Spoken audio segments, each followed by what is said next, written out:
ओम शांति। आज प्रातः मुरली 30/5/26 बाप दादा मधुबन।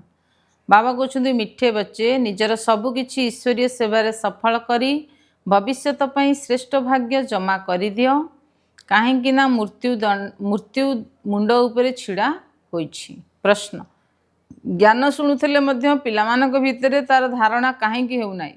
उत्तर, कहीं चिंतार सागर, कहीं विचार सागर मंथन करिवार जना नहीं। बुद्धि जोग देह एवं देहर संबंधी मानक सहित लगी रही। प्रथमे जेबे बुद्धिरु मोह दूर हब तेबे जाई किछि धारणा मध्य हब। मोर एई भली जिनिस जहा कि एकदम मांकड़ भली करि देउछि। मोह एभली जिनिस जहा कि एकदम मांकड़ भली करि देउछि। सेथिपे बाबा पिला मानकु प्रथम प्रतिज्ञा मने पकाई देउछन्ति जे देह सहित देहर सर्व संबंध को भूली मते मने पकाओ। धारणा पाई मुख्य सारांश 1 नंबर, विनाश पूर्वर निजर सबुकिछि सफल करने को हब। यह महाविनाशर समय, सेथिपई पवित्र निश्चिंत होबाकू पड़िबो। 2 नंबर, देहधारी मानंग ठारू मोह तुटेई मोहजित होबाकू पड़िबो। देह अभिमान जहा कि प्रथम नंबर शत्रु, ता उपरे विजय प्राप्त करने को हब। अन्य सबु संग को तुटेई एकमात्र बाबांग सहित बुद्धिजोग जोड़ाकू हब। आजिर वरदान, जोग रूपक मंत्र द्वारा संकल्प एवं कर्म रे अविनाशी सिद्धि प्राप्त करुथिबा सिद्धि स्वरूप भव। डिटेल्स रे अछि, तुमे पिला माने सर्वशक्तिमान सरकारंकर संदेश बाहक अट।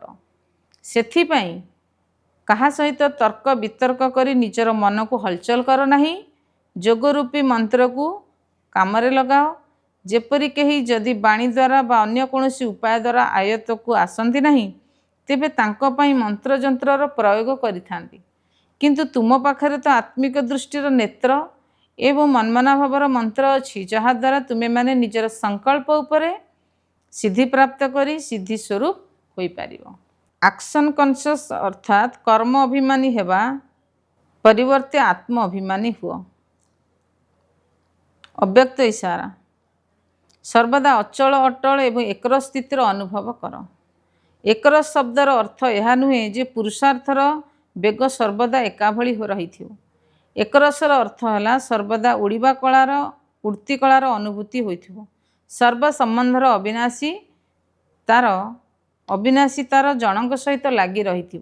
एकमात्र बाबा द्वितीय कहीं नुहे। यही संकल्प दृढ़ रही।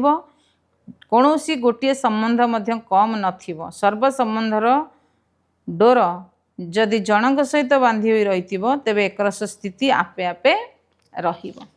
ओम शांति।